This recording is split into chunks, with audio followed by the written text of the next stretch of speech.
கடலூரில் நடைபெற்று வரும் இந்திய ஜனநாயக கட்சியின் மாநாட்டில் 11 தீர்மானங்கள் நிறைவேற்றப்பட்டுள்ளன. இத்தொடர்பான கூடுதல் விவரங்களோடு இணைகிறார் சிறப்பு செய்தியாளர் சுபாஷ் பிரபு.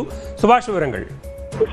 11 தீர்மானங்கள் மிக முக்கியமான தீர்மானங்களாக இந்த ஊழல் மலிந்த ஆட்சியை நடத்தும் திமுக அரசை கண்டித்து இந்த மாநாடு தீர்மானம் நிறைவேற்றப்பட்டிருக்கு பாலா.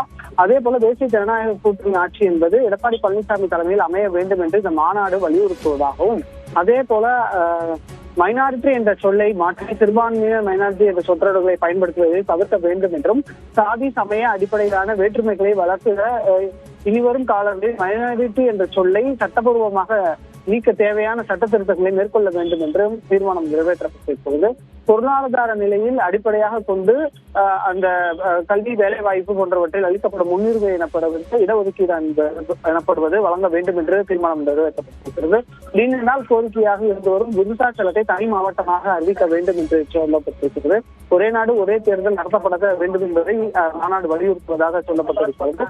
அதே போல கச்சத்தீவை பிரதமர் தலைமையிலான மத்திய அரசு உடனடியாக மீட்க வேண்டும் என்றும், தமிழக மீனவர்கள் வாழ்வாதாரத்தை காத்திட வேண்டும் என்பதும் இந்த மாநாடு தீர்மானமாக நிறைவேற்றப்பட்டிருக்கிறது. அதே போல பிசிஆர் சட்டத்தின் வன்கொடுமை தடுப்பு சட்டமாக இருக்கக்கூடிய பிசிஆர் சட்டத்தில் ஒழுங்குபடுத்தப்பட்ட சட்ட நடைமுறைப்படுத்த வேண்டும் என்று கேட்டுக் கொள்ளப்பட்டிருக்கிறது.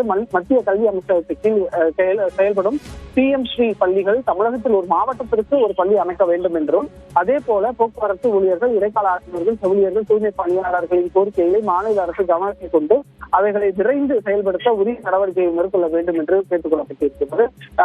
இறுதியாக 11வது தீர்மானமாக ஒவ்வொரு ஒன்றியத்திலும் நெல் கொள்முதல் செய்யவும் இருப்பு வைக்கவும் ஏதுவாக மூடப்பட்ட கிடங்குகளை உடனடியாக திறக்க வேண்டும் என்றும், உரிய விலை நிர்ணயம் செய்து கொள்முதலை சந்தைப்படுத்த அரசு தீவிர கண்காணித்து விவசாயிகளை பாதுகாக்க முன்வர வேண்டும் என்றும் இந்த மாநாடு தீர்மானமாக நிறைவேற்றப்பட்டிருக்கிறது. கடலூரில் நடைபெறும் இந்த தீர்மானத்தில் சிறப்பு விருந்தினராக பாஜக மாநில தலைவர் நயினார் நாகேந்திரனும் பங்கேற்கிறார்.